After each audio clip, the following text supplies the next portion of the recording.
नमस्कार मित्रांनो, मी यशराज शरद साबळे. मी जिल्हा परिषद प्राथमिक शाळा नायगाव अंगा येथे शिकतो. तालुका वैजापूर, जिल्हा छत्रपती संभाजीनगर, राज्य महाराष्ट्र.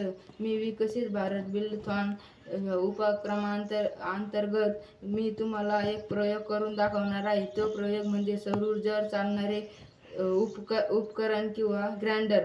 हा ग्राइंडर लोखंडी वस्तू कापतो व त्याला चालवण्यासाठी सौर ऊर्जेची प्लेट आहे.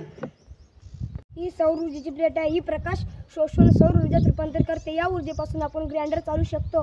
या ग्राइंडरपासून आपल्याला श्रम आणि वेळही वाचतो. या ग्राइंडरपासून आपल्याला कोणताही धोका होत नाही व लाईट जरी नसली तरी हे आपल्याला उपयुक्त आहे. याच्यापासून आपण कोणतीही लोखंडी लाकडी वस्तू कापू शकतो. जसे की लोखंडी म्हणजे पत्रा, गज, खिळे कोणतीही वस्तू कापू शकतो. लाकडी म्हणजे लाकूड, आपण कोणतीही गोष्ट कापू शकतो. मी तुम्हाला हा गज कापून दाखवतो.